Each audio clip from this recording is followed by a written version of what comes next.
Good evening students, start करते हैं आज का टॉपिक। और आज का टॉपिक है हमारा मॉलिक्यूलर डायग्नोसिस। मॉलिक्यूलर डायग्नोसिस क्या होता है? आपने डायग्नोसिस सुना होगा कि कोई भी अगर बीमारी आती है तो हम जो है पैथ लैब में जाते हैं। वहाँ पर हमें क्योंकि डायग्नोस कराना होता है क्या है, तो हमारे कुछ टेस्ट किए जाते हैं ताकि हमें पता चले कि क्या इन्फेक्शन है, किस वजह से वो डिसीज़ हो रही है। पर हम यहाँ पर बात करेंगे मॉलिक्यूलर डायग्नोसिस की। तो मॉलिक्यूलर डायग्नोसिस और जो हमारे कॉमन जो पहले वाले मेथड से कन्वेंशनल, उनमें क्या डिफरेंस है? For effective treatment of A disease, early diagnosis and understanding the pathophysiology is very important. मतलब अर्ली डिटेक्शन बहुत ज़रूरी है अगर आप डिसीज़ से बचना चाहते हैं तो। पर हमारे जो ट्रेडिशनल मेथड हैं, जैसे मेथड ऑफ डायग्नोसिस कौन कौन से, ट्रेडिशनल और मॉडर्न। जो हमारे ट्रेडिशनल मेथड थे, यानी जो हमारे पुराने वाले कन्वेंशनल मेथड है जो चले ही आ रहे हैं, वो कौन से हैं कि अगर कोई बीमारी होती है, हम डॉक्टर के पास जाते हैं तो सबसे पहले होता है कि ब्लड टेस्ट करा लो, यूरिन टेस्ट करा लो, स्पूटम टेस्ट करा लो, स्टूल टेस्ट करा लो, जो हमारा नॉर्मल जो चलता है वो है। पर इससे क्या होता है कि अर्ली डिटेक्शन पॉसिबल नहीं है। क्यों? अगर बैक्टीरिया या फंगस कुछ भी है बॉडी में, कोई भी पैथोजन है, तो अगर उसका अमाउंट कम है तो वो डायग्नोज ही नहीं होगा इनसे। और ये कब डायग्नोज करेंगे? जब उसका अमाउंट बढ़ जाएगा। तो अर्ली डिटेक्शन तो पॉसिबल नहीं है। हाँ, अब जो हमारी मॉडर्न टेक्नोलॉजी है, जो मॉडर्न मेथड्स हैं, वो हमारे क्या होते हैं, वो अगर इन्फेक्शन मतलब अभी तक मल्टीप्लाई ही नहीं हुआ और बैक्टीरिया वायरस अटैक ही किए हैं अभी आपकी बॉडी में, तो भी वो पकड़ लेंगे। तो वो आपको डिसीज़ होने से पहले ही वो आपको आइडेंटिफाई करा देंगे। तो कौन कौन सी टेक्निक है? मॉडर्न रिकॉम्बिनेंट डीएनए टेक्नोलॉजी, ये पहला मेथड है, मॉडर्न रिकॉम्बिनेंट डीएनए टेक्नोलॉजी। दूसरा है पीसीआर, पॉलीमरेज चेन रिएक्शन, जो पीसीआर है ये है। फिर हमारा एक और मेथड है जिसको हम बोलते हैं ELISA, enzyme linked. Third method है हमारा ये पॉलीमरेज। थर्ड वाला हो गया हमारा एंजाइम लिंक्ड, जो एड्स का टेस्ट है, एंजाइम लिंक्ड इम्यूनो, ये फिर फुल फॉर्म भी इसकी पूछी जाती है, इम्यूनो सॉर्बेंट, यहाँ लिख देते हैं BENT सॉर्बेंट,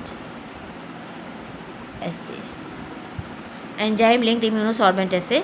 तो ये जो है एलिसा, जो कि HIV जो एड्स का कंफर्मेटरी टेस्ट है, उसके लिए किया जाता है। सो ये हैं हमारे तीन जो है ट्रेडिशनल जो मॉडर्न मेथड्स हैं, जिनसे अगर पैथोजन कोई अटैक भी किया है तो अर्ली डायग्नोस हो जाएगा। तो पहला क्या है? पीसीआर। पीसीआर मतलब पॉलीमरेज चेन रिएक्शन। आपको पता है कि ये 1 मिनट के अंदर 1 बिलियन कॉपीज़ बना देता है। तो अगर हमें कहीं से कोई ब्लड सैंपल लिया और उसमें मान लो कोई पैथोजन बैक्टीरिया या वायरस का कोई डीएनए आया है और हमने यहाँ पर उसको पीसीआर कराने के लिए डाल दिया उस ब्लड सैंपल को, तो क्या होगा? वो 1 मिनट के अंदर ये जो इसका डीएनए था उसकी मल्टीपल कॉपीज़ बना देगा। ठीक है, अगर वहाँ पे बैक्टीरिया या कोई भी वायरस आया है तो बिलियन कॉपीज़ उसकी 1 बिलियन कॉपीज़ बन जाएंगी फटाफट पीसीआर से। और जैसे ही वो 1 मिलियन कॉपी बनेंगी तो पता चल जाएगा कोई बैक्टीरिया या वायरस ने अटैक किया है। तो हम इससे इजीली आइडेंटिफाई कर सकते हैं पीसीआर से। पर अगर हम नॉर्मल ब्लड टेस्ट कराते तब वो नहीं आता, अगर एंटर ही किया था बैक्टीरिया या वायरस। पर पीसीआर कराएंगे तो वो 1 मिनट में 1 बिलियन कॉपीज़ बना देता है, तो फटाफट उसको मल्टीप्लाई करेगा तो हमें उसका बैक्टीरिया फंगस डिटेक्ट हो जाएगा।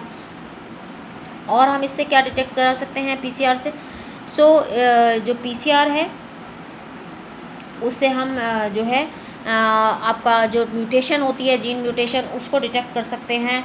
और हमारा ये जीन जो म्यूटेशन होती है, अगर कोई जीन के अंदर म्यूटेशन हो गई है तो हम वो भी डिटेक्ट कर सकते हैं। कैसे डिटेक्ट कर सकते हैं? कि मान लो हम एक प्रोब बनाएंगे। प्रोब क्या होता है? सिंगल स्ट्रैंडेड और डबल स्ट्रैंडेड डीएनए और RNA tagged with radio active molecule, tagged with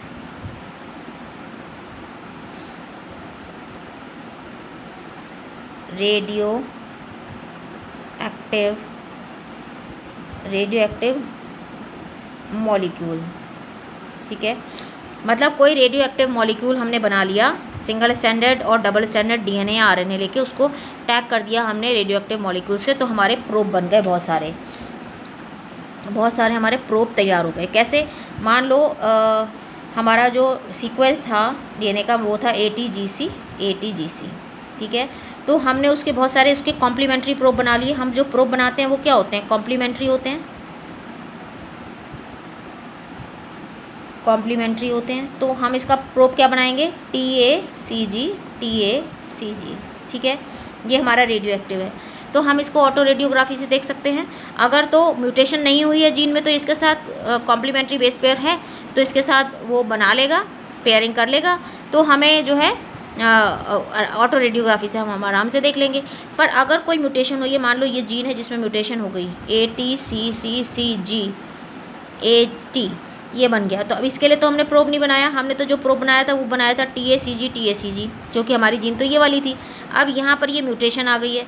अब जब ये म्यूटेशन आ गई है किसकी वजह से, मान लो कैंसर है वहाँ पर, तो म्यूटेशन हो गई, तो हमने जो प्रोब बनाए थे, बहुत सारे प्रोब बना के डालते हैं, तो यहाँ पर ये अटैक नहीं करेगा, इसका कॉम्प्लीमेंट्री तो हमने बनाया नहीं है, तो वो ऑटो रेडियोग्राफी में हमको दिखाई नहीं देगा क्योंकि इसका कॉम्प्लीमेंट्री नहीं है। तो हमको जब वो दिखेगा नहीं तो हम पहचान जाएंगे कि यहाँ पर क्या हुआ है, जीन के अंदर म्यूटेशन आई है। सो इसको डिटेक्ट कर सकते हैं हम PCR से, और जो अर्ली डायग्नोस कर सकते हैं अगर कोई बैक्टीरिया या वायरस ने अटैक किया है तो।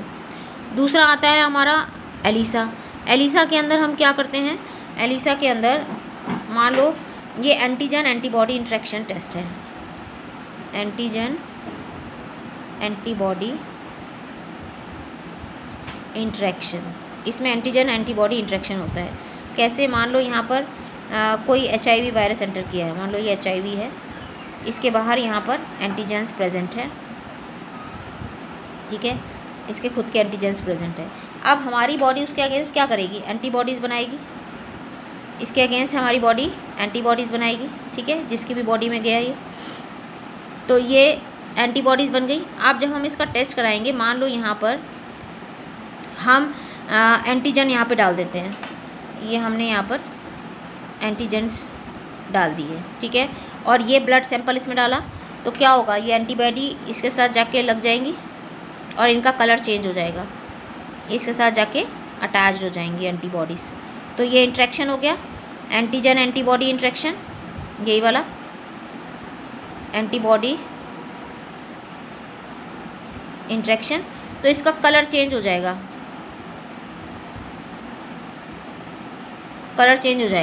तो हमको पता चल जाएगा कि यहाँ पर किसी की जिसका भी हम टेस्ट कर रहे हैं उसकी बॉडी में HIV वायरस ने अटैक किया है। तो एलिसा जो है वो एड्स के लिए कन्फर्मेटरी टेस्ट है, इसका फुल फॉर्म भी आ सकता है। प्रोब के बारे में भी कई बार क्वेश्चन पूछा है कि प्रोब क्या होता है, तो ये आपको बताना चाहिए। फिर है हमारा रिकॉम्बिनेंट DNA टेक्नोलॉजी। सो रिकॉम्बिनेंट DNA टेक्नोलॉजी के अंदर हम जो है VNTR, DNA सीक्वेंसिंग, इसको हम यूज़ करते हैं। तो इस तरह से हम इसमें अर्ली डायग्नोसिस करा सकते हैं। सो PCR से हम उसकी मल्टीपल कॉपीज बनाकर जल्दी से डायग्नोस कर सकते हैं। कोई अगर जीन म्यूटेट हुई है तो हम प्रोब बना के डालेंगे।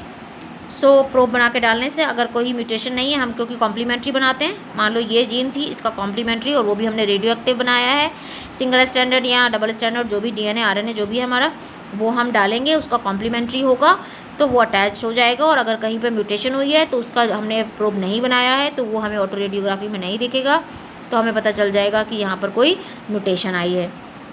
यहाँ पर हम एंटीजन एंटीबॉडी इंट्रैक्शन कराते हैं।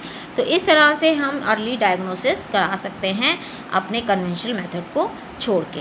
सो आपको समझ में आया होगा कि मॉलिक्यूलर डायग्नोसिस क्या है। So thanks for watching. Please like, subscribe and share.